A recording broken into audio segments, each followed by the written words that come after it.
My dear YouTube family, welcome back to Rita tarot reading. ಇವತ್ತು ನಾನು ಯಾವ ವಿಚಾರದ ಬಗ್ಗೆ ರೆಮಿಡಿ ಹೇಳ್ತಾ ಇದ್ದೀನಿ ಅಂತ ಹೇಳಿದ್ರೆ, ಇವತ್ತು ಯುಗಾದಿ ಹಬ್ಬ ಇದೆ. ಸಾರಿ, ತುಂಬ ನಾನು ಲೇಟಾಗಿ ಈ ವಿಡಿಯೋ ಹಾಕಬೇಕಾಯಿತು. ಬಟ್ ಆದರೆ ಈ ದಿನದಲ್ಲಿ ಯಾವತ್ತಾದರೂ ಮಾಡ್ಕೊಳ್ಬೋದು. ಇವತ್ತು ಭಾನುವಾರ ಹಬ್ಬ ಇದೆ ಮತ್ತು ನಾಳೆ ತನಕನೂ ಟೈಮ್ ಇದೆ ನಿಮಗೆ. ನಾಳೆ ಸೋಮವಾರ ಆಗಿರೋದ್ರಿಂದ 30-31 ಒಳಗಡೆ ನೀವು ಯಾವಾಗಲಾದರೂ ಮಾಡ್ಕೊಳ್ಬೋದು. ಯಾವ ಟೈಮಿಂಗ್ಸ್, ಇದಕ್ಕೆ ಟೈಮಿಂಗ್ಸ್ ಅನ್ನೋದೇನಿಲ್ಲ. ಯಾಕೆಂದರೆ ಈ ದಿನಗಳೇ ತುಂಬ ಶ್ರೇಷ್ಠವಾದ ದಿನ. ಓಕೆ, ಇವತ್ತು ನಾಳೆಯ ಒಳಗಡೆ ಭಾನುವಾರ ಮತ್ತು ಸೋಮವಾರದ ಒಳಗಡೆ ಈ ರೆಮಿಡಿ ಮಾಡ್ಕೊಳ್ಬೇಕಾಗತ್ತೆ.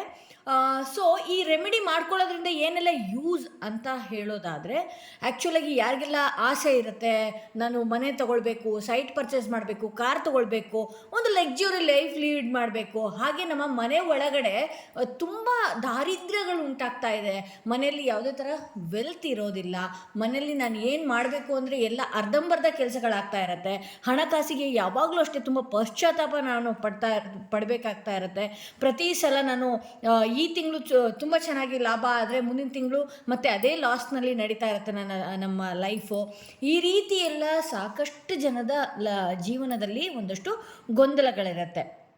ಹಾಗೆ ಎಷ್ಟು ದುಡಿದ್ರೂ ಕೂಡ ಮನೆಯಲ್ಲಿ ಹಣ ನಿಲ್ಲೋದೇ ಇಲ್ಲ. ಈಗ ಸಪೋಸ್ ಒಂದು ಎಕ್ಸಾಂಪಲ್ ಹೇಳ್ತೀನಿ, 1 ಲಕ್ಷ ಮನೆ ಒಳಗಡೆ ತಂದ್ರಿ ಅಂದರೆ ಅದು ಮನೆ ಒಳಗಡೆ ನಿಲ್ತಾನೇ ಇರೋದಿಲ್ಲ. ಅಂಥವ್ರಿಗೆ ಏನು ರೆಮಿಡಿ? ಇದು ಅದ್ಭುತವಾದ ರೆಮಿಡಿ. ಈ ಯುಗಾದಿ ದಿನ ಮಾಡಿಕೊಂಡ್ರೆ ಅಂತ ಹೇಳಿದ್ರೆ ಅಂತೂ 1 ವರ್ಷದ ಒಳಗಡೆ ಎಷ್ಟು ನೀವು ಆರ್ಥಿಕವಾಗಿ ಅಭಿವೃದ್ಧಿ ಆಗ್ತೀರ ಅಂತ ಹೇಳಿದ್ರೆ ಅದು ಹೇಳತೀರದ್ದು. ಸೊ ಅಷ್ಟು ಲಕ್ಸುರಿ ಲೈಫ್ ಬಾಳ್ತೀರ ಅಂತ ಹೇಳ್ಬೋದು. ಇದು ನನ್ನ ಎಕ್ಸ್ಪೀರಿಯನ್ಸ್ ಕೂಡ, ಇದು ನಾನು ಮಾಡಿದ್ದೀನಿ ಕೂಡ, ನನಗೆ ಎಕ್ಸ್ಪೀರಿಯನ್ಸ್ ಕೂಡ.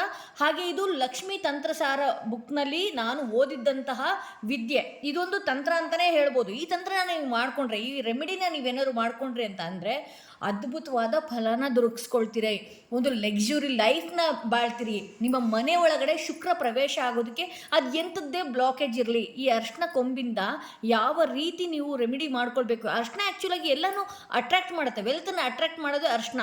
ಶುಕ್ರನಿಗೆ ಇದು ಕೂಡ ಅಧಿಪತಿ ಅಂತಲೇ ಹೇಳಬಹುದು. ಇದು ಮಹಾಲಕ್ಷ್ಮಿ ಅಮ್ಮನವ್ರಿಗೆ ನೀವು ಈ ಅರಿಶಿನ ಕೊಂಬು ಎಲ್ಲಿರುತ್ತೆ ಅಮ್ಮನವರು ಪ್ರವೇಶ ಆಗ್ತಾರೆ ಅಂತಲೇ ಹೇಳ್ಬೋದು.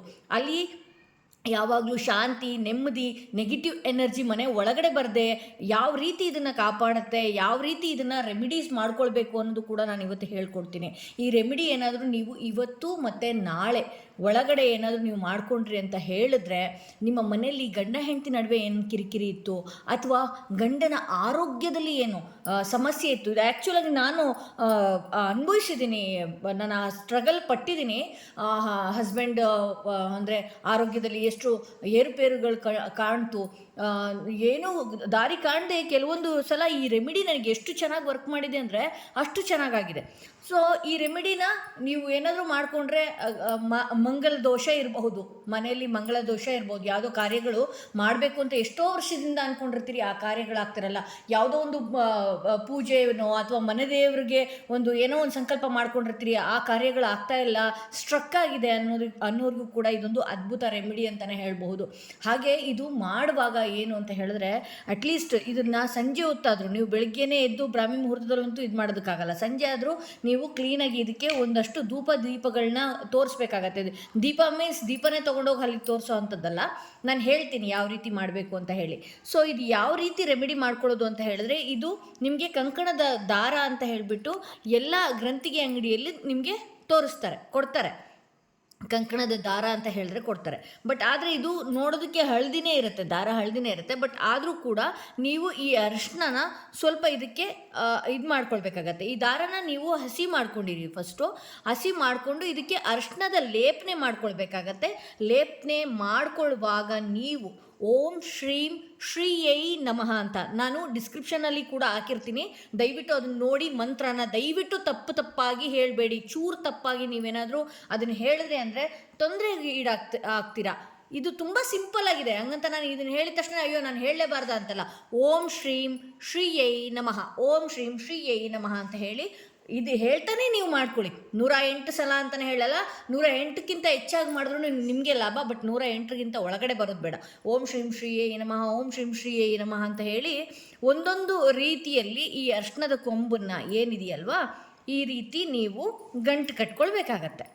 ಓಕೆ, ಈ ರೀತಿ ನೀವು ಗಂಟು ಕಟ್ಕೊಂಡ್ರೆ ಅಲ್ವಾ, ಇದರಿಂದ ಮತ್ತೆ 1-1.5 ಇಂಚ್ ದೂರದಲ್ಲಿ ಮತ್ತೆ ಈ ಅರ್ಶಿನ ಕೊಂಬನ್ನು ಸುತ್ತಕೊಂಡು ಓಂ ಶ್ರೀಂ ಶ್ರೀಯೇ ನಮಃ, ಓಂ ಶ್ರೀಂ ಶ್ರೀಯೇ ನಮಃ ಅಂತ ಹೇಳಿ ಮತ್ತೆ ಈ ಗಂಟನ್ನು ಹಾಕ್ಕೊಳ್ಬೇಕಾಗತ್ತೆ.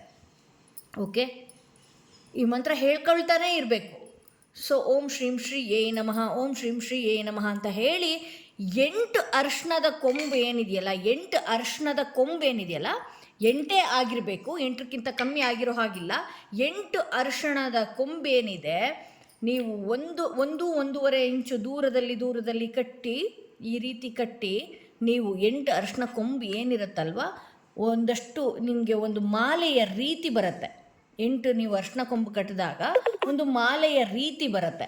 ಈ ಮಾಲೆನ ಮನೆಯ ಮುಖ್ಯ ದ್ವಾರ ಏನಿದೆಯಲ್ಲ, ಆ ಮುಖ್ಯ ದ್ವಾರಕ್ಕೆ ನೀವು ಕಟ್ಟಬೇಕಾಗತ್ತೆ. ಓಕೆ, ನೀವು ಆ ಮನೆಯ ಮುಖ್ಯ ದ್ವಾರಕ್ಕೆ ಕಟ್ಟಬೇಕಾಗತ್ತೆ. ತುಂಬ ಬಿಗಿಯಾಗಿ ಕಟ್ಬಿಡಿ. ಸೊ ಓಂ ಶ್ರೀಂ ಶ್ರೀಯೇ ನಮಃ ಅನ್ನುವ ಮಂತ್ರದ ಜೊತೆಯಲ್ಲಿ ನೀವು ಇದನ್ನು ಕಟ್ಕೊಳ್ಬೇಕಾಗತ್ತೆ. ಓಕೆ, ಬಿಗಿಯಾಗಿ ಕಟ್ಟಿ ಮತ್ತು ಉದುರುವ ರೀತಿ ಕಟ್ಟಕ್ಕೆ ಹೋಗಬೇಡಿ. 1-1.5 ಇಂಚ್ ದೂರದಲ್ಲಿ ಇದನ್ನು ಕಟ್ಕೊಂಡು ಹೋಗ್ತಾ ನೀವು ಮನೆಯ ಮುಖ್ಯ ದ್ವಾರಕ್ಕೆ ಏನಿದೆ ಅದನ್ನು ಕಟ್ಟಬೇಕಾಗತ್ತೆ. ಕಟ್ಟಿ ಇದನ್ನು ಮತ್ತೆ ಯಾವಾಗ ತೆಗಿಬೇಕು ಅಂತ ಹೇಳಿದಾಗ, ಗಣೇಶ ಚತುರ್ಥಿ ಯಾವಾಗಿರುತ್ತೆ, ಗಣಪತಿ ಹಬ್ಬ ಯಾವಾಗಿರುತ್ತೆ, ಗಣಪತಿ ಹಬ್ಬದಲ್ಲಿ ನಿಮ್ಮ ಏರಿಯಾದಲ್ಲಿ ಅಥವಾ ನಿಮ್ಮ ಮನೆಯಲ್ಲಿ ಗಣಪತಿ ವಿಸರ್ಜನೆ ಯಾವಾಗ ಆಗುತ್ತಲ್ವ, ಆ ದಿನ ಇದನ್ನು ತೆಗೆದು ಹರಿತಿರುವಂತಹ ನದಿಯಲ್ಲಿ, ಒಂದು ಅರಿಶಿಣದ ಬಟ್ಟೆಯಲ್ಲಿ ಅದನ್ನು ಹಾಕ್ಕೊಂಡು ಹರಿತಿರುವಂಥ ನದಿಯಲ್ಲಿ ಬಿಟ್ಬಿಡ್ಬೇಕಾಗತ್ತೆ. ಅಷ್ಟರ ಒಳಗಡೆ ನೀವು ಎಷ್ಟು ಲಕ್ಸುರಿ ಜೀವನ ನೋಡ್ತಾ ಇರ್ತೀರಿ, ಎಷ್ಟು ಹಣಕಾಸನ್ನು ನೋಡ್ತಾ ಇರ್ತೀರಿ.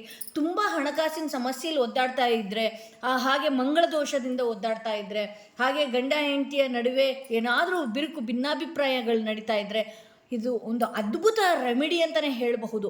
ಇದು ಬಿಸ್ನೆಸ್ ಮಾಡೋರಿಗಾಗಿರಬಹುದು, ಒಳ್ಳೆಯ ವ್ಯವಹಾರ ಮಾಡೋರಿಗೆ ಇದೊಂದು ಅದ್ಭುತ ರೆಮಿಡಿ ಅಂತ ಹೇಳ್ಬೋದು. ಹಾಗೆ ಇದು ನಂತರ ಇಲ್ಲಿ ಅರಿಶಿನ ಮತ್ತು ಕುಂಕುಮನ ಹಚ್ಕೊಳ್ಬೇಕಾಗತ್ತೆ. ಮೊದಲನೆಯ ದಿನದಾಗಿ ಒಂದೇ ಒಂದು ಅರಿಶಿನ ನೀವು ಏನು ಬಾಗಿಲಿಗೆ ಸಿಮ್ಮಿಸ್ತೀರಲ್ಲ, ಬಾಗಿಲಿಗೆ ಇಡ್ತೀರಲ್ಲ, ಸೊ ಒಂದಷ್ಟು ನೀರು, ಯಾವುದಾದ್ರೂ ಒಂದು ಪುಣ್ಯಕ್ಷೇತ್ರದಿಂದ ನೀರನ್ನು ಇದ್ದರೆ ಇದಕ್ಕೆ ಪ್ರೋಕ್ಷಣೆ ಮಾಡಿ, ಅಥವಾ ನಿಮ್ಮ ಮನೆಯ ಆಸ್ಪಾಸ್ನಲ್ಲಿರುವ ದೇವಸ್ಥಾನದ ನೀರು, ಅಭಿಷೇಕದ ನೀರಾಗಿರ್ಬೋದು, ಏನೇ ಇರ್ಬೋದು, ಒಂದು ದೇವಿಯ ದೇವಸ್ಥಾನದ ನೀರು ತಂದು ಪ್ರೋಕ್ಷಣೆ ಮಾಡಿ ಇದಕ್ಕೆ ಹೂವನ್ನು ಇಟ್ಟು ನೀವು ಬೇಡಿಕೊಂಡು ಮನೆ ಒಳಗಡೆ ಬರಬೇಕಾಗತ್ತೆ. ಮನೆಯ ಮುಖ್ಯ ದ್ವಾರದ ಮೇಲೆ ಹಾಕಬೇಕಾಗತ್ತೆ ಇದನ್ನು.